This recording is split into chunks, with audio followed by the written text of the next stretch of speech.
नमस्कार साथियों, आपका स्वागत है हमारे इस YouTube चैनल पर। आज की इस वीडियो में हम बहुत ही प्यारी कहानी लेकर के हाजिर हुए हैं।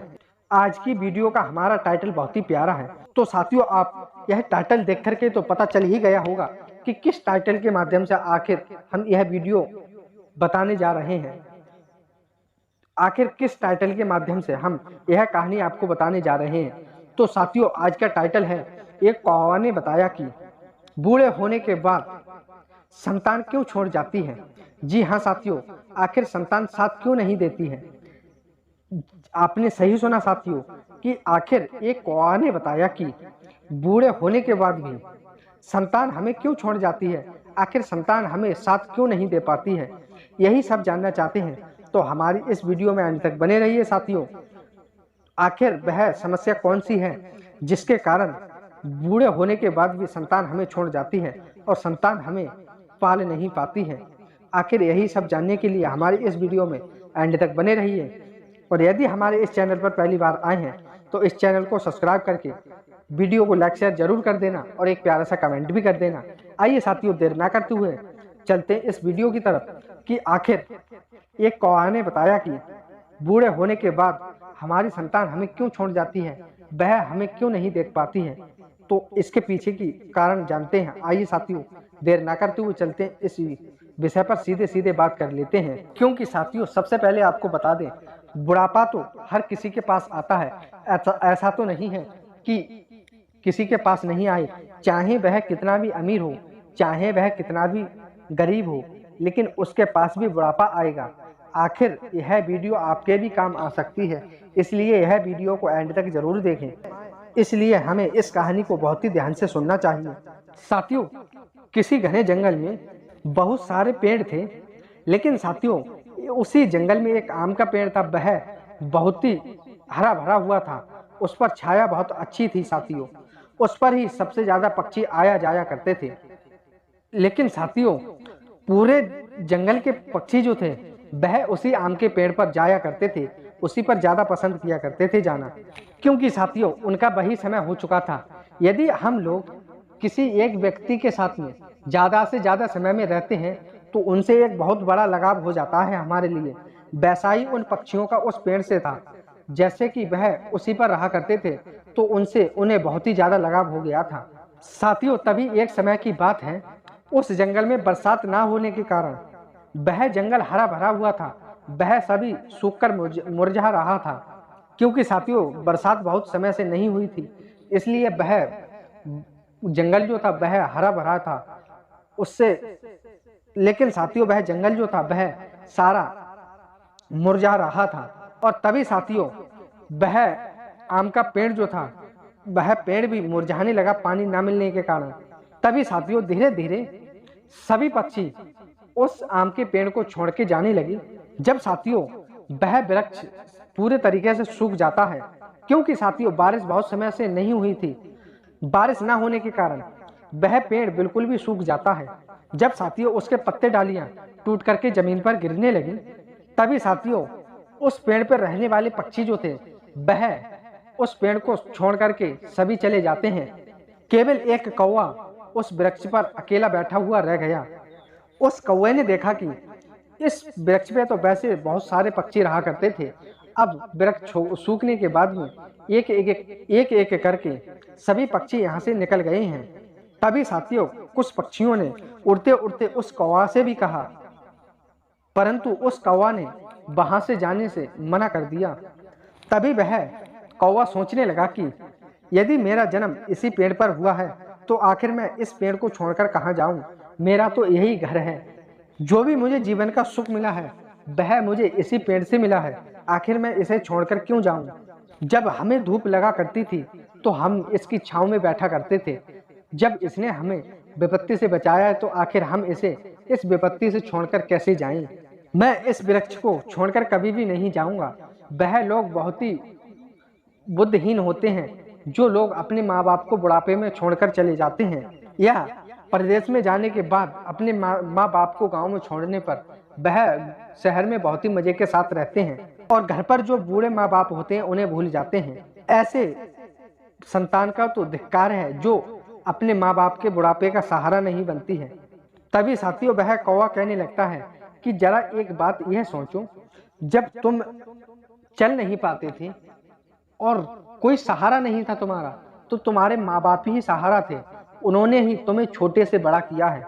और जब तुम बीमार पड़े थे तब क्या वह तुम्हें छोड़कर कहीं गए थे, या तुम्हारे माँ बाप ने तुम्हें अकेला लड़ाई दंगों में भी छोड़ दिया था क्या?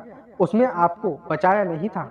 जब तुम्हारे माता पिता ने कोई भी अच्छी इच्छा जब तुम्हारे माता पिता के मन में कोई अच्छी चीज खाने की इच्छा हुई, तो क्या उन माता पिता ने तुम्हें छोड़कर वह अच्छी चीज खाई थी क्या? तुम्हें नहीं खिलाई थी क्या? और अब वह बूढ़े हो गए हैं, तुम्हें उनसे घृणा होने लगी है। तुम्हारे लिए उसने इतना किया, लेकिन तुम उनके लिए इतना भी नहीं कर सकते। क्योंकि साथियों, किसी ने सच ही कहा है, एक माँ बाप 5 बेटों को पाले लेते हैं और उन्हीं 5 बेटों से 2 माँ बाप नहीं पाले जाते हैं। यह सत्य कहानी है साथियों। तभी साथियों वह कौवा जो था, उसने मरते दम तक उस पेड़ को छोड़ने की कसम खा ली। वह कहने लगा कि मैं मर जाऊंगा इसी पेड़ पर, लेकिन इस पेड़ को छोड़कर कभी भी कहीं नहीं जाऊंगा। तभी साथियों कुछ दिन और बीत जाते हैं और वह सूख करके कोयला बन जाता है। लेकिन फिर भी साथियों वह कौवा उसे छोड़ करके नहीं गया। वह दिन में इधर उधर घूम करके कौवा अपना भोजन बना लिया करता था और शाम होने के बाद भी वह उसी वृक्ष पर बैठा रहता था। इसी तरह से साथियों बहुत समय बीत जाता है। तभी साथियों जो पक्षी उस पेड़ को छोड़ करके और उस कौवा को छोड़ करके दूसरे स्थान पर चले गए थे, तभी उन्होंने सोचा कि वह कौवा पागल है, वह अभी भी उसी वृक्ष पर बैठा रहता है। क्यों ना हम सब मिलकर के उनके पास चलें और उसे समझा बुझाकर उस कौवा को अपने पास बुला लाएं।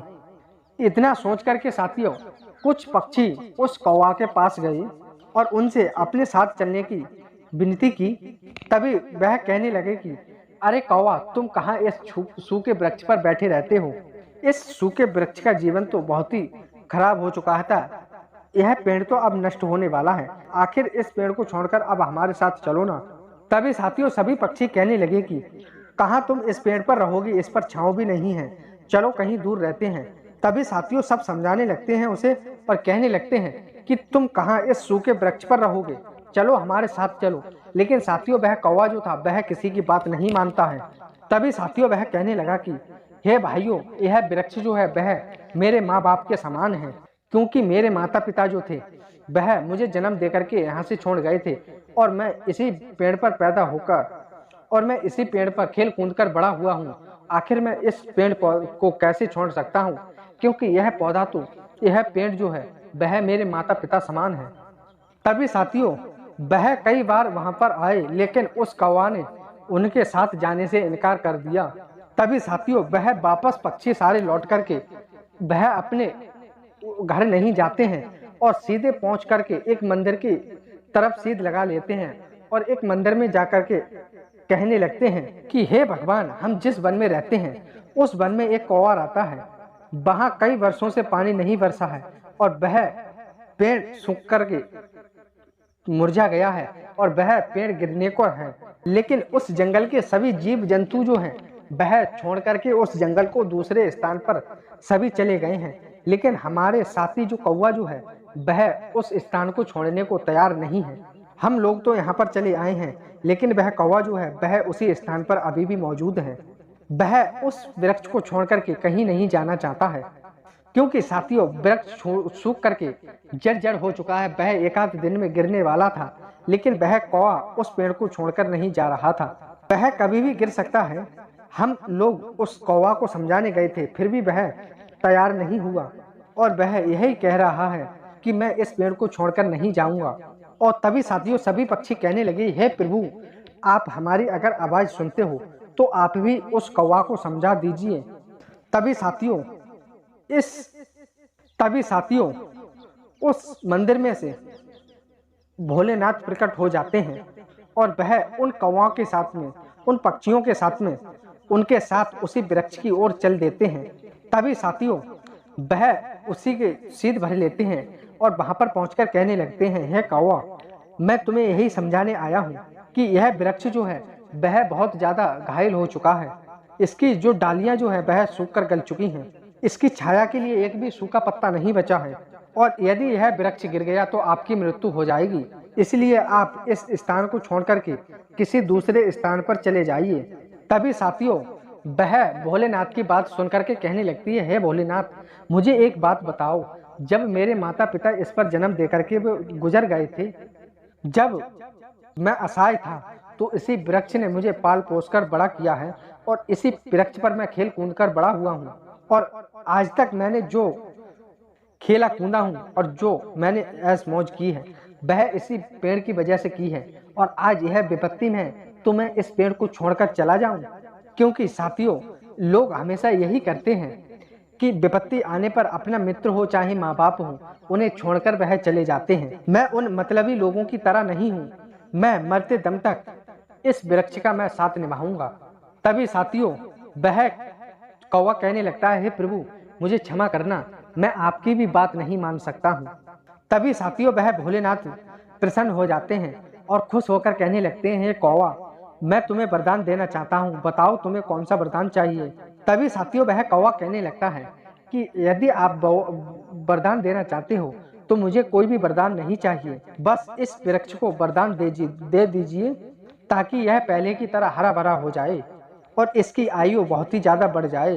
तभी साथियों उस कौवा की बात सुनकर के भोलेनाथ ने उसे फिर से हरा भरा बना दिया। क्योंकि साथियों वह भोलेनाथ जो थे वह इंद्रदेव के पास जाते हैं और यह सारा वृतांत सुना करके इंद्रदेव से वहां पर बारिश करवा देते हैं। तभी साथियों वह जंगल जो था फिर से उस बारिश के कारण हरा भरा हो जाता है। क्योंकि साथियों वह बारिश के कारण सूख रहा था और जब बारिश हो जाती है तो वह जंगल फिर से हरा भरा हो जाता है।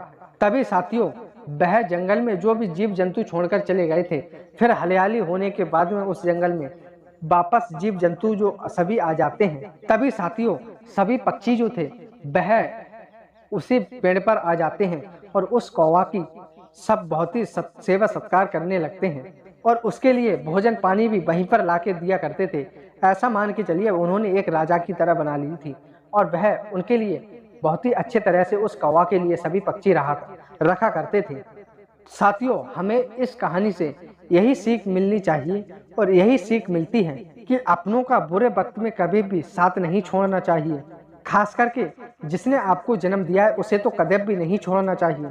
तो साथियों आपको बता दें, इस कहानी से हमें सीख मिलती है, हमें यदि हमारे माँ बाप कष्ट में हैं या संकट में हैं या चाहे बुढ़ापे में हैं, उन्हें हमारे लिए कदम भी नहीं छोड़ना चाहिए। क्योंकि साथियों जब हम छोटे से बड़े होते हैं, जब हम अपने पैरों पे नहीं चल पाते हैं तो वह ही हमारा सहारा बनते हैं और जब वह बुजुर्ग बूढ़े पड़ जाते हैं तो हम उनका सहारा नहीं बन पाते हैं। इसलिए साथियों मेरी जहाँ तक यह वीडियो जा रही है उन्हों से मेरा यही निवेदन है कि यदि आप अपने माँ बाप को छोड़ चुके हो तो उन्हें ऐसा मत करना, छोड़कर मत जाना। क्योंकि जब तुम्हारा कोई सहारा नहीं था तो तुम्हारे माँ बाप ही तुम्हारे सहारे थे और तुम जब उनका कोई सहारा नहीं है तुम्हारे सिवा और बुढ़ापे ने भी उन्हें घेर लिया है तो उनका सहारा भी आप बनो, इसमें आपको सफलता मिलेगी। क्योंकि साथियों जब अपना कष्ट में हो तो उसका साथ नहीं छोड़ना चाहिए, उसको उसकी मदद करनी चाहिए। तो साथियों उम्मीद करते हैं वीडियो पसंद आई होगी। वीडियो पसंद आई हो तो वीडियो को लाइक शेयर जरूर कर दें और एक प्यारा सा कमेंट भी कर दें। साथियों आज की कहानी साथियों हमारी यहीं पर समाप्त होती है। मिलते हैं एक प्यारी सी नई ज्ञानवर्धक कहानी के साथ में। तब तक के लिए जय श्री कृष्ण, जय राधे। वीडियो पसंद आए तो साथियों वीडियो को लाइक शेयर जरूर करें। धन्यवाद साथियों, मिलते हैं एक प्यारी सी नई ज्ञानवर्धक कहानी के साथ में।